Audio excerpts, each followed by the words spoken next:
So magandang araw kabola. Sa video na ito mga bigatin po ito mga pag-uusapan natin kabola. So mga bigating comments regarding sa PBA All-Star. Bigatin po na trade rumor na target daw po ng Ginebra, and of course bigatin po na akusasyon. So mga hindi pa nakasubscribe, pakipindot naman po yung subscription button. Start nga natin sa bigating comment kabola. Iyan Pandian, ginaya kasi ng PBA NBA All-Star fan voting, not knowing na hindi naman lahat ng team may fan base. Yung ibang team halos hindi pa umabot sa 100 ang fan na nanonood. Kung gusto pa lang nila gumaya sa NBA, bakit hindi nila gawin by city ang team, pero bawat team may city na nire-represent. Bawat team na yan ay magkakaroon ng fan base. Hindi po ganun kadali, kabola, yung parang MPBL type.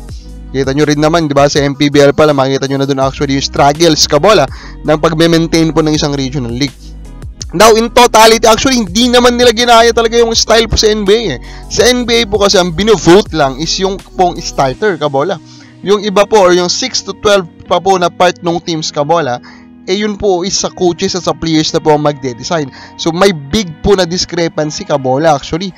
Ito pong style ng NBA at saka PBA, diba? Sa PBA kasi, lahat, kabola, nung 12, fans po magde-decide. Kaya talagang marami po, kabola, na mga, in a way, hindi nagpro-produce po ng pang all-star na numero ang nakakapasok, kabola, diba? Pero again, ang atin pong opinion po diyan, kabola, yung mga players po na ito, sina John Pinto, kabola, in a way, technically deserve pa rin nila na makapasok po sa all-star kasi yun po yung proseso wala naman silang nilabag kabola, diba? So it is up to the management of the PBA to change it up, kabola, diba? They just follow na lang sa NBA, diba? Para mas maging maganda po yung mga mapapangalanan po na part ng PBA All-Star, kabola. Unfortunately, baka lumalaban na kasi yung pride nila dyan, kabola, nasimulan na nila, napaglaban na nila, kabola, so baka ayaw na nilang baguhin. Yun yung masakit dyan, kabola. And ito na the big controversy, kabola, posted po by Snowbad. It's very controversial, kabola, that actually hindi siya nagbibigay po ng very clear, kumbaga. Medyo marami pang pwedeng ituro sa mga hints niya, Ito nga po yung controversy po na yan. Basahin natin. Harassment actions of this coach are now coming out and approach a lawyer to altogether file complaints. I'm just puzzled why school is holding on to him like an eagle grasping a prey on its talon. Didn't know there is a Bastos law in Quezon City. If a school can fire a player and spiker, why are they cuddling a coach? Some of the alleged victims are blah blah blah.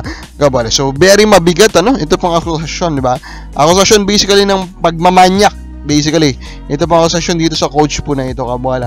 And looking at the clues, currently po, they are pointing towards Coach Tab Baldwin. The Eagles, diba? The use of the Eagles, the use of Quezon City, yung Ateneo de Manila po, is currently po nasa Quezon City, kabola.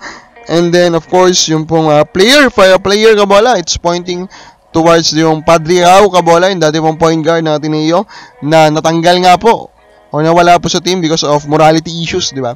So, kumbaga, those clues are pointing towards Coach Tab Baldwin. Pero again, this is just rumor. Wala pang klaro pong pinangalanan.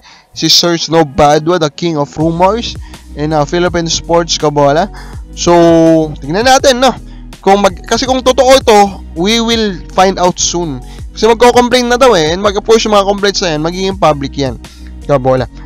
And of course, dito po ang ating rumor, simple lang naman, Will Navarro po, target daw po ng Barangay Ginebra. Although dun sa explanation kasi ni Snowbadwa, it makes it a little bit questionable. Kasi na-emphasize niya na tumatarget ang Ginebra ng shooter. Pag tinignan mo yung mga numero po ni Navarro, wala pa po siyang na-take down na 3-pointer dito po sa tournament na ito. And yung kanya pong mga numero, last season, or yung last tournament na nag-play siya, hindi rin naman po ganun ka-amazing, diba? So, hindi siya elite shooter, kabola, So, yun lang. Pero overall, he will still fit kasi of course, palagi nila mag-pivot para siya maging Joe Divans, kumbaga po kabola.